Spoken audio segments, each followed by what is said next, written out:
જેએસડબલ્યુના આઈપીઓને મળી સેબીની મંજૂરી 4000 કરોડનો થશે ઇશ્યુ। દર્શક મિત્રો, જો તમે પણ શેર માર્કેટમાં ઇન્વેસ્ટ કરવાના છો તો રૂપિયા તૈયાર રાખજો। સજ્જન જિંદાલની આગેવાની હેઠળના જેએસડબલ્યુ સિમેન્ટના આઈપીઓને સેબી તરફથી મંજૂરી મળી હતી, ત્યારબાદ કંપની હવે તેનો આઈપીઓ બજારમાં ઉતારશે। જાણકારી અનુસાર જેએસડબલ્યુનો ઇશ્યુ 4000 કરોડ રૂપિયાનો હોઈ શકે છે। જો તમે પણ આઈપીઓથી કમાણી કરી રહ્યા છો અને જેકપોટની રાહ જોઈ રહ્યા છો તો આ સમાચાર તમારા માટે ઉપયોગી સાબિત થઈ શકે છે। વાસ્તવમાં સજ્જન જિંદાલની આગેવાની હેઠળની જેએસડબલ્યુ સિમેન્ટના આઈપીઓને સેબીની મંજૂરી મળી ગઈ હતી, ત્યારબાદ કંપની હવે તેનો આઈપીઓ માર્કેટમાં લોન્ચ કરશે।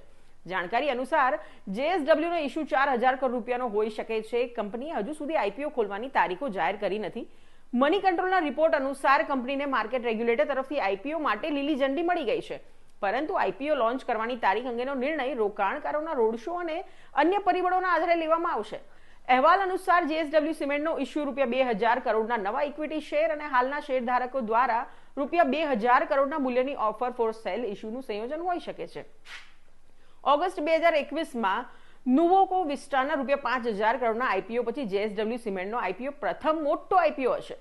સિમેન્ટ ઉદ્યોગો આદિત્ય બિરલા ગ્રુપ અને અદાણી ગ્રુપ વચ્ચે ઝઘડામાં ફસાયેલા છે, તેવા સમયે કંપની તેનો આઈપીઓ બજારમાં રજૂ કરી રહી છે।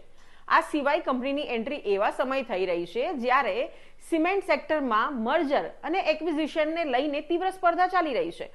જેમ financial, Kotak Mahindra capital, Jefferies, Axis capital, DM capital, Citi Goldman સેક્સ અને એસબીઆઈ કેપિટલ એ રોકાણ બેંકો છે જે શેર વેચાણનું સંચાલન કરી રહી છે।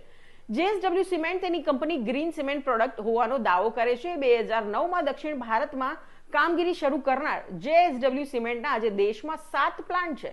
અહેવાલો અનુસાર કંપની રાજસ્થાનના નાગૌરમાં એક નવું સિમેન્ટ મેન્યુફેક્ચરિંગ યુનિટ બનાવવા માટે આઈપીઓમાંથી એકત્ર કરાયેલા નાણાંમાંથી ₹800 કરોડનો ખર્ચ કરશે, જ્યારે બાકીના ₹720 કરોડનો ઉપયોગ કંપનીનું દેવું ચૂકવવા માટે કરવામાં આવશે। આવા જ બીજા ઇન્ફોર્મેટિવ વિડીયોઝ માટે જોતા રહો સત્ય ડે ન્યૂઝ। જો તમે આ વિડીયો ફેસબુક પર જોઈ રહ્યા છો તો લાઈક અને ફોલો કરો, અને યુટ્યુબ પર જોઈ રહ્યા છો તો અમારી ચેનલને સબસ્ક્રાઇબ કરો। સત્તરે.com આઝાદી સમાચારોની।